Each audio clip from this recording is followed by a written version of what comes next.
네, 오늘 첫 번째 준비한 소식은 코로나19 상황에서 필요한 폭염 대책에 대해서 알아보겠습니다. 데프리카로 불리는 대구는 올해 폭염 대책을 세울 때 코로나19 방역과 연계해야 한다는 지적이 무더위 쉼터 물놀이장은 집단 감염의 위험이 재난 도우미 그리고 보건 건강 전문 인력들은 밀접해서 보호할 수밖에 없지 않겠습니까? 네, 이 과정에서 재난 도우미 등이 감염되거나 이 도우미들을 통해서 감염이 전파될 위험이 카페나 또 백화점, 호텔 등지에서 내부에 오염된 공기로 인한 감염도 폭염으로 인해 추가적인 확산 문제가 발생하지 않도록 사전에 이제 준비해야 할 것 같습니다. 무더위 속에서 마스크 착용하면 이런 마스크에 대한 인식이 좀 느슨해지지 않을까? 당장 날씨가 더워진다고 해서 마스크를 벗어 던지고 이렇게 하지는 않을 거라고 믿습니다. 네, 매년 그렇지만 대구는 벌써부터 여름을 향해 가고 있습니다. 올해는 한반도를 포함한 동아시아 지역에서 평년보다 폭염 발생 일수가 늘어날 확률이 50% 이상이라는 예보가 나와 있습니다. 오죽하면 데프리카로 불리는 대구는 사정이 더할 것 같은데요. 코로나19가 감염 위험도 말끔히 사라지지 않은 상황에서 이런 상황에서 올해 폭염 대책을 세울 때 코로나19 방역과 연계해야 한다는 지적이 나오고 있습니다. 배 기자 준비하셨죠? 네, 올해는 이례적으로 코로나19 방역과 그 폭염 대책이 시기적으로 이제 겹치게 됐습니다. 두 대책이 서로 모순되는 부분이 있기 때문입니다. 대구에는 경로당이나 지하철역 등지에 설치된 무더위 쉼터가 925곳이 되고요. 좁은 그늘 공간에 햇빛을 피해 대기하는 그늘막은 233곳, 또 물놀이장은 18곳이 있습니다. 무더위 쉼터 물놀이장은 한 장소에 그 많은 이용객들이 오랜 시간 머물면서 그 폭염을 피하기 때문에 집단 감염의 위험이 있다는 게 문제입니다. 날씨가 더워지면 시원한 곳을 중심으로 이제 많은 사람들이 몰리게 될 수밖에 없는데 감염 위험이 높다는 그런 말씀이시잖아요. 실내외 집단 체류용 대책 그렇다면 이게 어떻게 좀 대책을 마련하면 좋을까요? 네, 이런 무더위 쉼터와 같은 실내 집단 체류 형태에 대한 대책은 아무래도 외부로 나가는 것이겠죠. 그러니까 뭐 부득이하게 실내에 있어야 된다면은 뭐 이제 공공기관 대강당 같은 어느 정도 규모가 확보된 그런 공간으로 가야 될 것 같습니다. 그리고 또 강변이나 뭐 공원 같은 개방된 실외 장소에 뭐 무더위 쉼터를 추가 마련하고 또 대규모 폭염 특화 대피 시설 같은 것들을 갖추는 것도 필요할 것 같은데요. 그늘막과 같은 실외 이제 집단 체류 시설에 대해서는 개인별로 뭐 양산 쓰기 캠페인 같은 것도 있을 수 있겠고요. 네네. 뭐 이런 다양한 보완책들이 필요할 것으로 보입니다. 야영장과 같이 추가 공간 확보가 어려운 경우에는 충분한 간격을 두고 이용하는 수칙을 의무화할 필요가 있습니다. 작년인가요? 대구시에서 남자들도 양산을 쓰고 다니자는 캠페인을 네네, 한 적이 있었거든요. 네. 기억이 나네요.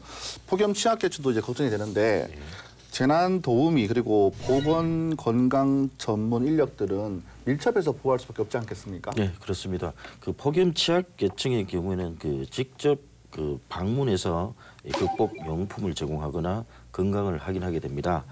이 과정에서 재난 도우미 등이 감염되거나 이 도우미들을 통해서 감염이 전파될 위험이 있습니다. 대구에서는 홀몸 노인, 노숙인, 쪽방촌 주민 등 폭염 취약계층이 13,000명 정도에 달합니다. 재난 도우미는 3,100명, 건강보건 전문 인력은 66명 수준입니다.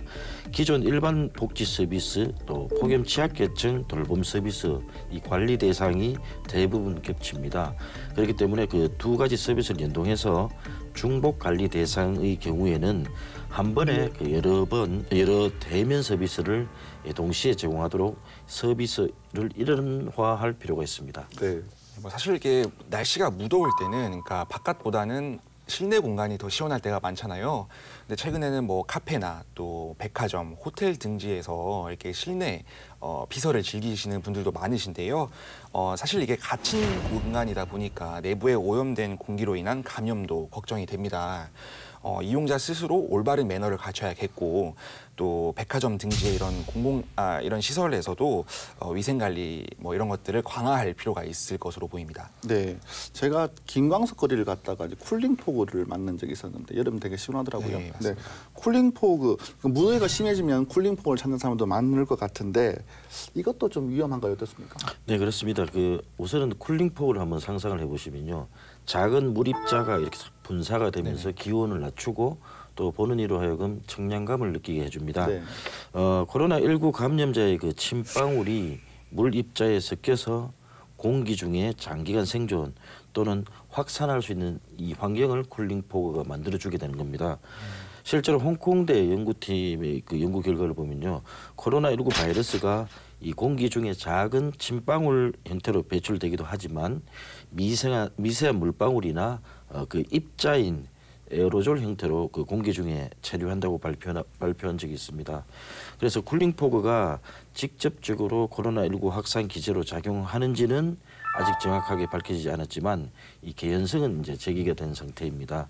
그래서 이 쿨링 포그의 위험성을 면밀하게 검토한 뒤에 이 가동하는 게 맞을 것 같습니다. 네, 쿨링포가 주로 실외에 있긴 하지만 마스크 착용 꼭 필요하겠습니다. 그렇죠? 네. 자, 이 기자, 대구는 전국에서 대프리레카로 알려져 있을 만큼 무더운 지역입니다.